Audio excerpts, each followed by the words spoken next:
Assalamualaikum warahmatullahi wabarakatuh. Perkenalkan, nama saya Rahmiati dengan standbook A1Q1211045. Di sini saya akan sedikit memaparkan materi terkait salah satu contoh instrumen yang tidak ada di RPS. Materi yang saya pilih yaitu rating skala. Baik, yang pertama, pengertian rating skala menurut para ahli. Yang pertama, menurut Bruce B. Frey, rating scale atau skala rate peringkat ialah mengacu pada format tanggapan tertutup di mana individu memberikan reaksi terhadap serangkaian pertanyaan atau pernyataan yang dipandu oleh jangkar yang telah ditentukan.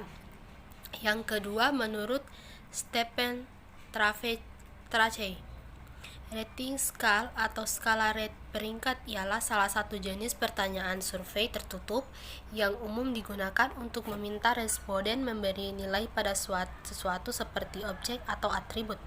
Yang ketiga, menurut John M. Linarchere, skala pengukuran ialah suatu alat untuk mengekstraksi lebih banyak informasi dari suatu item daripada hanya mendapatkan jawaban ya atau tidak, benar atau salah.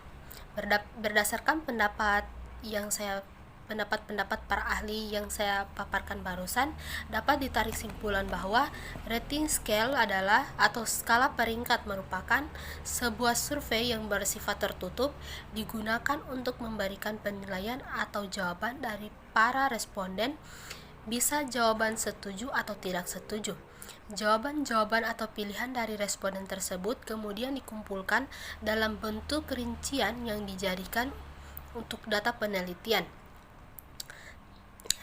Rating scale atau merupakan salah satu jenis pertanyaan yang paling cocok untuk survei secara daring dalam jaringan atau luring luar jaringan mengenai suatu layanan. Rating skala ini dijawab oleh para responden sesuai dengan penelitian yang dilakukan. Salah satu bentuk rating skala yang umum digunakan pada penelitian adalah pertanyaan pilihan ganda atau pilihan objektif. Yang kedua, ciri-ciri rating skala. Rating skala memiliki ciri-ciri atau karakteristik yang harus diperhatikan. Yang pertama, pengumpulan informasi komparatif.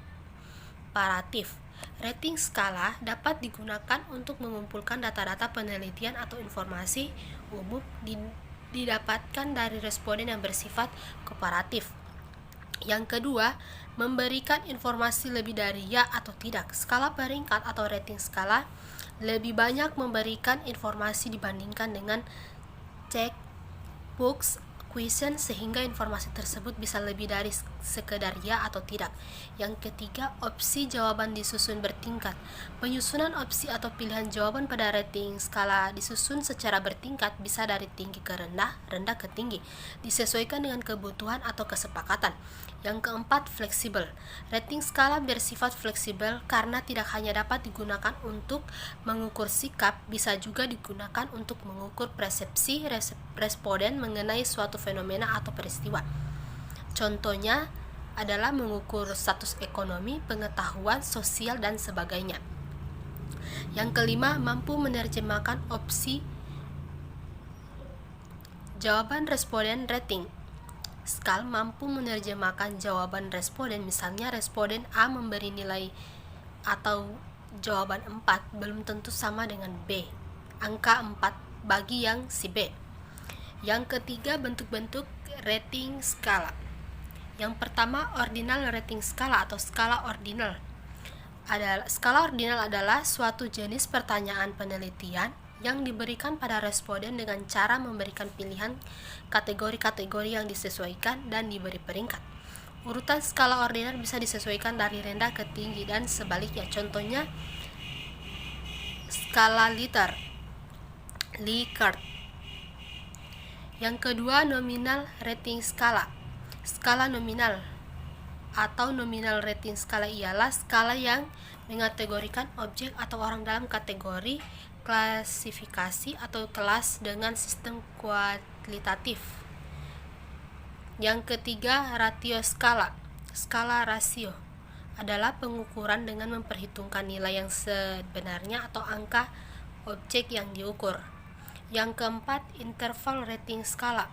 Skala pengukuran interval ialah salah satu jenis pertanyaan survei yang tidak hanya mengharuskan variabel jawaban saja, tetapi juga besarnya perbedaan antar setiap jawaban. Kegunaan atau fungsi rating scale. Tujuan utama penggunaan rating scale ialah peneliti ingin mengaitkan ukuran penelitian kualitatif dengan berbagai aspek fitur atau produk dari sebuah layanan dari suatu perusahaan. Yang pertama, memperoleh informasi relatif tentang pendapatan suatu subjek. Yang kedua, membandingkan dan menganalisis data. Yang ketiga, hasil observasi yang bisa diubah menjadi data kuantitatif. Yang keempat, mengukur produk atau layanan. Tipe-tipe atau jenis rating skala. Jenis rating skala ini ada beberapa yang bisa dipahami. Contohnya adalah graphic rating skala atau skala peringkat grafik. Yang kedua, numerical rating skala atau skala peringkat numerik. Yang ketiga, descriptive rating skala atau skala peringkat deskriptif. Yang keempat, cumulative points rating. Yang kelima, force choice rating. Yang keenam, Pirate Cooperation Rating. Skala atau skala peringkat perbandingan. Yang terakhir, kelebihan dan kekurangan rating skala. Rating skala memiliki kelebihan dan kekurangan pada penggunaannya. Kelebihan rating skala yaitu satu, memudahkan peneliti untuk menyeleksi data-data. Yang kedua, tidak perlu banyak evaluasi terhadap subjek penelitian. Yang ketiga, penggunaan yang praktis. Yang keempat, waktu yang diperlukan singkat. Adapun kekurangan atau kelemahan skala peringkat ialah penilaian atau pengukuran terkesan sangat subjektif, sikap dan sifat tidak termasuk dalam pengamatan peneliti. Yang terakhir, gradasi daftar tidak jelas, bisa jadi terlalu banyak atau sedikit. Baik, itulah materi yang dapat saya paparkan. Lebih dan kurangnya mohon dimaafkan. Wabillahi taufiq wal hidayah. Wassalamualaikum warahmatullahi wabarakatuh. Sekian dan terima kasih.